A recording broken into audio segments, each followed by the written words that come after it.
से लगभग एक हफ्ता होने को आया है और लगातार जिस प्रकार से गहमागहमी मची हुई है, बीजेपी आलाकमान के तमाम नेता जो हैं वो परेशानी में दिख रहे हैं कि आखिरकार मुख्यमंत्री किसे बनाया जाए। कहीं पार्टी में बगावत तो देखने को ना मिले, क्योंकि यदि कहीं ना कहीं यदि बगावत होती है तो निश्चित तौर पर इसका प्रभाव जो है 2024 के लोकसभा चुनाव पर पड़ने वाला है। इस तरीके से अचानक से कल ये बात सामने आती है कि वसुंधरा के बेटे दुष्यंत सिंह पर बड़े आरोप लग रहे हैं। ये भी कहा जा रहा था कि शायद पार्टी के हाईकमान उनसे नाराज हैं, लेकिन अगर बात की जाए विधायकों की बाड़ेबंदी की तो यहाँ पर खुद वो विधायक अब कहते हुए नजर आ रहे हैं कि ये बहुत आम बात है और हमें जबरदस्ती नहीं बुलाया गया था, बल्कि यहाँ पर सिर्फ नॉर्मल बातचीत के लिए बुलाया गया था। एक शिष्टाचार मुलाकात थी जिसे वसुंधरा की छवि खराब करने के लिए गलत ढंग से दिखाया जा रहा है।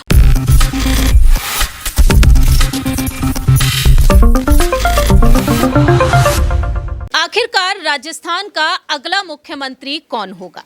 आखिरकार मुख्यमंत्री पद पर किसकी ताजपोशी होगी? एक बार फिर से राजस्थान की महारानी वसुंधरा राजे या फिर यहां पर बाबा बालकनाथ को यह कमान सौंप दी जाएगी?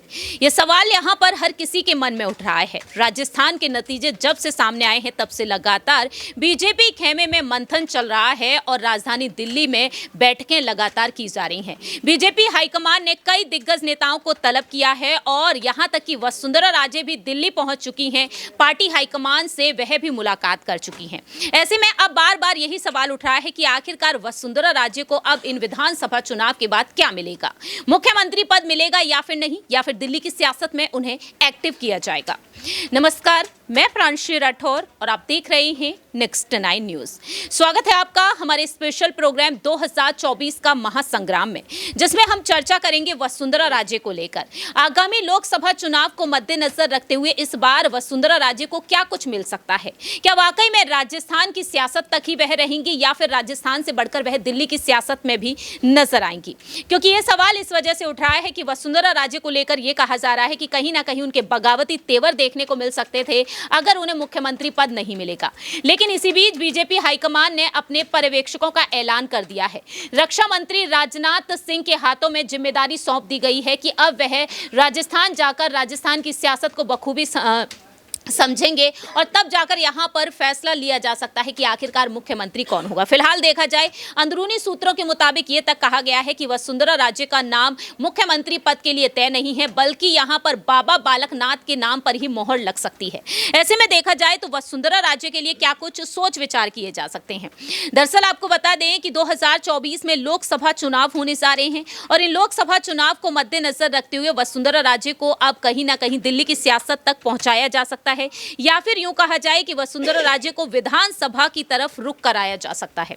दरअसल आपको बता दें कि यहां पर केंद्र की राजनीति में वह एडजस्ट करेंगी या फिर नहीं। क्या वो राज्यपाल पद के लिए तैयार होंगी? क्योंकि यहां पर पहले वो कह चुकी हैं कि वो करेंगी तो केवल राजस्थान की राजनीति में राज करना चाहती हैं। वो कहती हैं कि अब जिएंगी तो राजस्थान की माटी में, मरेंगी तो इस प्रदेश के आंचल में। इस तरह से यहां पर वसुंधरा राजे का कहना है। लेकिन वसुंधरा राजे यहां पर राज्यपाल पद के लिए अगर स्वीकार नहीं करती हैं तो यहां पर एक और बड़ा पद यहां पर बचता है, वो ये है कि विधानसभा अध्यक्ष का पद वह स्वीकार करेंगी या फिर नहीं। क्योंकि देखा गया है कि लोकसभा चुनाव लड़ते हुए नजर आए हैं वसुंधरा राजे के बेटे दुष्यंत, और ऐसे में पार्टी में कई दावेदार तैयार होते हुए नजर आएंगे आने वाले समय में भी।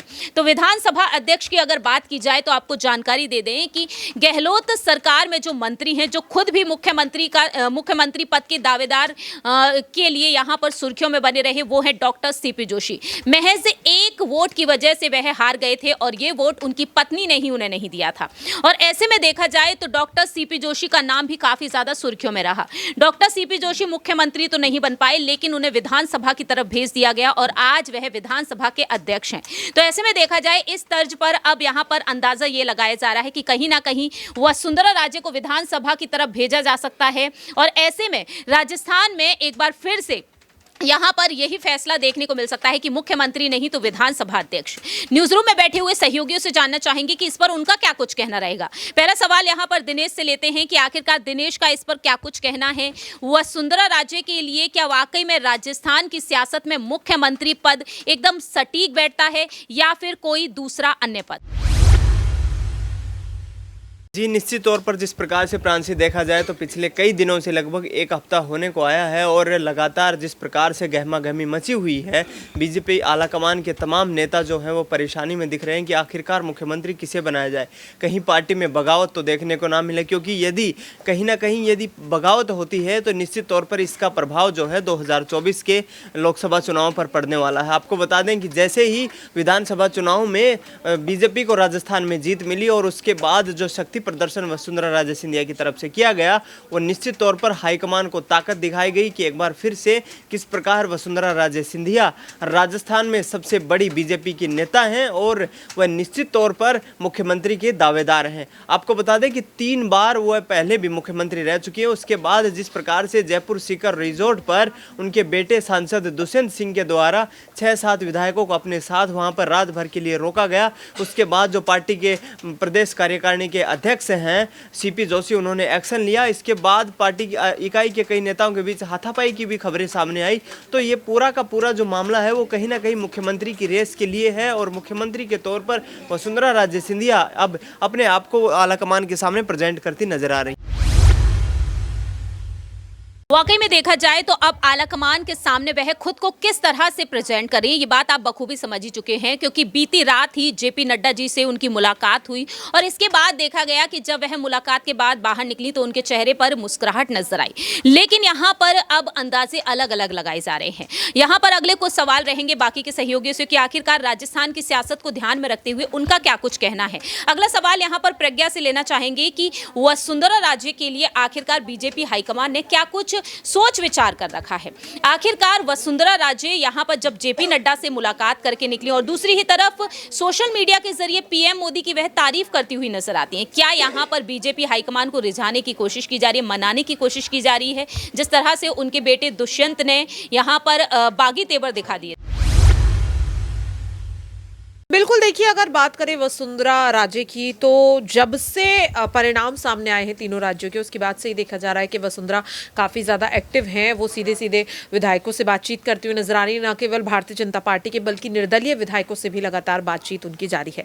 इसके बाद देखा गया कि जिस तरीके से वो पार्टी के हाईकमान से मिलती हुई नजर आई, तो ये तमाम चीज़ें हैं जो इस चीज़ को दर्शा रही हैं कि वसुंधरा राजे अपने उस दबदबे को दिखाते हुए नजर आ रहे हैं, जिससे पार्टी हाईकमान को ये समझ में आए कि उनसे बड़ा नेता उनके पास अभी कोई है ही नहीं। लेकिन जिस तरीके से अचानक से कल ये बात सामने आती है कि वसुंधरा के बेटे दुष्यंत सिंह पर बड़े आरोप लग रहे हैं, ये भी कहा जा रहा था कि शायद पार्टी के हाईकमान उनसे नाराज हैं। लेकिन अगर बात की जाए विधायकों की बाड़ेबंदी की, तो यहाँ पर खुद वो विधायक अब कहते हुए नजर आ रहे हैं कि ये बहुत आम बात है और हमें जबरदस्ती नहीं बुलाया गया था, बल्कि यहाँ पर सिर्फ नॉर्मल बातचीत के लिए बुलाया गया था। एक शिष्टाचार मुलाकात थी जिसे वसुंधरा की छवि खराब करने के लिए गलत ढंग से दिखाया जा रहा है। और वसुंधरा राजे भी जब मुलाकात करके बाहर निकली, उन्होंने जो ट्वीट पीएम मोदी को लेकर के किया, जिस तरीके के हाव भाव थे, उससे प्रांशी यही लग रहा है कि मुलाकात काफी अच्छी हुई है।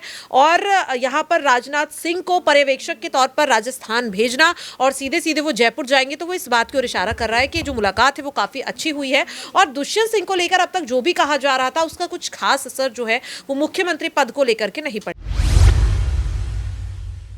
वाकई में देखा जाए तो अभी यहां पर राजनाथ सिंह को जिस तरीके से पर्यवेक्षक बनाया गया है कि आखिरकार राजस्थान की सियासत में क्या कुछ सियासी उलटफेर देखने को मिलेगा। अगला और आखिरी सवाल यहां पर नेहा से रहेगा कि वह आखिरकार इसको लेकर क्या कुछ कहना चाहेंगी। वसुंधरा राजे के लिए यहां पर जिस तरीके से दावे किए जा रहे हैं कि कहीं ना कहीं दिल्ली की सियासत में उन्हें एक्टिव किया जा सकता है, लोकसभा चुनाव से पहले कहीं ना कहीं उन्हें विधानसभा अध्यक्ष बनाया जा सकता है। अगर वाकई में ये अध्यक्ष पद उन्हें मिलता है तो क्या वह स्वीकार कर पाएंगे इस पर? बारे में भी कुछ नहीं कहा जा सकता है प्रियांशी यहाँ पर, क्योंकि वसुंधरा राजे यहाँ पर जो उनकी एक इच्छा है वो तो सीएम पद की है। अगर सीएम पद उनको यहाँ नहीं दिया जाता है तो यहाँ पर ये भी चर्चा तेज हो रखी है कि या तो उनको विधानसभा अध्यक्ष बनाया जाएगा या फिर उन्हें एक और पद देने की यहाँ पर बात हो रही है। अब वो डिपेंड करता है वसुंधरा राजे इन सारे पदों को अपनाती है या नहीं अपनाती है, ये बाद में पता चलेगा। लेकिन अभी यहाँ सीएम पद की रेस में दिख रहा है कि वो कहीं ना कहीं आगे चल रही है और उनकी इच्छा है सीएम बनना। अगर है कि यहाँ पर भाजपा उनको सीएम नहीं बनाती है तो भाजपा अपने पैर पर कुल्हाड़ी मारती नजर आएगी, अभी ही नहीं 2024 के लोकसभा चुनावों के लिए भी, क्योंकि कहीं ना कहीं अगर देखा जाए तो वसुंधरा राजे के पास सबसे ज़्यादा विधायक है। यहाँ वही तस्वीर देखने को मिल सकती है जो 2018 के चुनाव में मध्य प्रदेश में देखने को मिली थी, क्योंकि सिंधिया के पास विधायकों का जो जमावड़ा था वो बहुत ज़्यादा था और इसी वजह से 2020 में आके उन्होंने कांग्रेस को धोखा दिया और वसुंधरा भी यहाँ बगावत करने पर उतर सकती है। देखिए, जिस तरह से यहाँ पर वसुंधरा राजे को लेकर जो दावे किए गए हैं कि कहीं ना कहीं बगावती तेवर उनके देखने को मिल सकते हैं, लेकिन फिलहाल देखा जाए तो इसकी कोई भी उम्मीदें नहीं है, क्योंकि वसुंधरा राजे पहले फ़ोन पर चर्चा की थी और फ़ोन पर चर्चा करने के बाद बीजेपी हाईकमान को उन्होंने जिस तरीके से दिलासा दिया था, उन्होंने यहाँ पर साफ तौर पर कहा कि वह बीजेपी की कार्यकर्ता हैं, लेकिन पार्टी से वह साइडलाइन नहीं होंगी, पार्टी से अलग हटकर वह कुछ नहीं करने वाली हैं। तो वसुंधरा राजे की तरफ से ये तो साफ हो चुका है। अब ये देखना यही होगा कि पर्यवेक्षक के तौर पर जब राजनाथ सिंह राजस्थान पहुंचेंगे तो क्या कुछ यहां पर सियासी उलटफेर देखने को मिलेंगे। आखिरकार मुख्यमंत्री पद पर शपथ कौन लेगा, बाबा बालकनाथ योगी या फिर वसुंधरा राजे एक बार फिर से, ये देखना काफी ज्यादा दिलचस्प होगा।